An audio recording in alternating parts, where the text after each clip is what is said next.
All right, welcome to The Explainer. Today we're going to break down adolescent idiopathic scoliosis. We're going to boil it all down to the essential, can't-miss, exam-testable facts that every single clinician needs to have in their back pocket. So you look at this, and yeah, at first glance, it's a curve in the spine. But really, understanding this condition is like solving a clinical puzzle. It's a whole journey that involves screening, getting the measurements just right, predicting the future, and knowing exactly when and how to step in. So let's start with the basics because honestly, the name itself tells you almost everything you need to know. Adolescent, well, that's the who. It shows up between ages 10 and 18. Scoliosis, that's the what, a spinal curve over 10 degrees. And then there's idiopathic. That's the central mystery. It basically just means we don't know the exact cause. So here's our game plan. We're going to follow the complete clinical journey. We'll start with what the curve even is, then move through how we find and measure it, how we try to predict what it's going to do, and of course, what our treatment options are. And we'll finish up with the really important red flags you just can't afford to miss. Okay, let's dive right in. Section 1, the curve. Here we'll cover the absolute fundamentals. Who gets this and what exactly are we looking for? Now, this is where it gets really interesting when you look at the demographics. You see small, insignificant curves. They pop up in boys and girls pretty equally. But for the bigger curves, the ones over 30 degrees, it's a whole different story.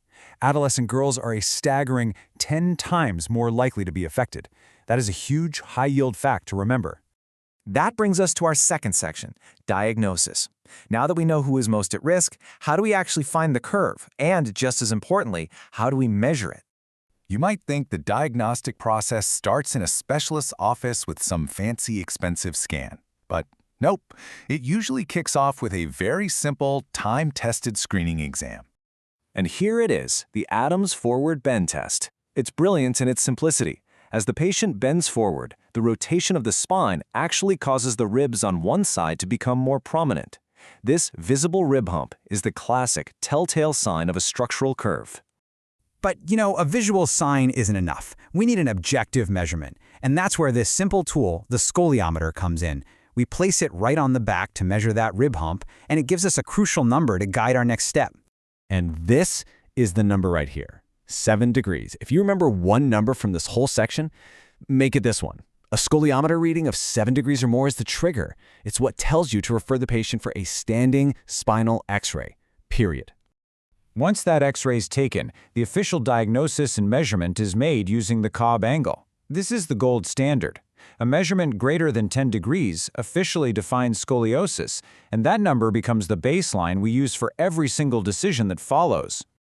But look, just diagnosing the curve and getting a number isn't enough.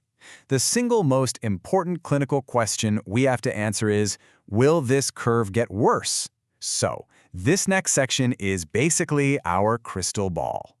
3 key factors help us predict the future of a curve. Yeah, the size of the curve matters, and the type of curve matters, but the most important variable by far is how much growing the patient still has left to do. That's the real engine of curve progression. So how do we assess that remaining growth? We use the Risser grade, which you can see here. By looking at how much the top of the hip bone is hardened on an X-ray, we get a score from 0 to 5. A low Risser score, like 0 or 1, in a patient with a significant curve is a major warning sign that progression is likely. And this high-yield table puts it all together. This is absolutely exam testable. Just look at that highlighted number. A patient who is skeletally immature with a Risser score of 0 or 1 and a curve already between 20 and 29 degrees has a staggering 68% chance of their curve getting worse.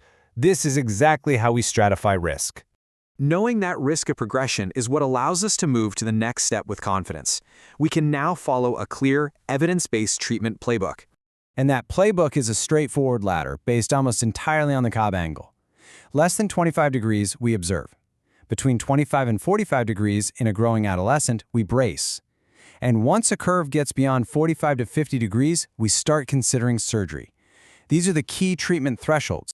Now, for a long time, there was a lot of debate about whether bracing actually worked. Well, that debate is over. The landmark brace study, quoted here, is the definitive gold standard evidence. It proved that for the right patient, bracing is highly effective at halting curve progression and preventing the need for surgery. And here's another critical know this number that came directly from the brace study. For a brace to be effective, it needs to be worn for a minimum of 13 hours per day. Compliance is everything, and this is the target number for our patients. For severe curves that require surgery, today's options present a really clear trade-off. We have posterior spinal fusion, the gold standard, which is incredibly effective but eliminates motion at the fused levels. And then we have the newer vertebral body tethering, which preserves motion but comes with its own set of risks, like tether breakage.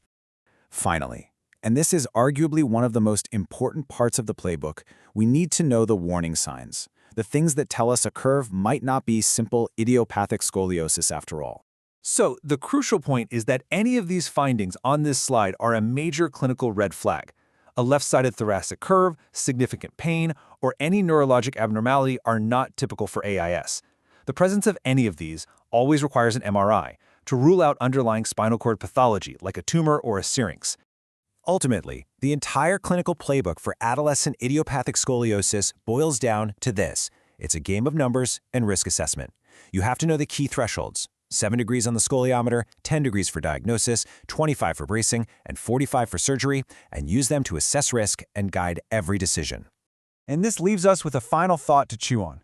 We're seeing AI models that can measure a Cobb angle instantly and accurately, and new surgical techniques are focused on preserving function. As this technology improves our precision and expands our options, are we entering a new era where scoliosis care becomes truly personalized to the individual patient?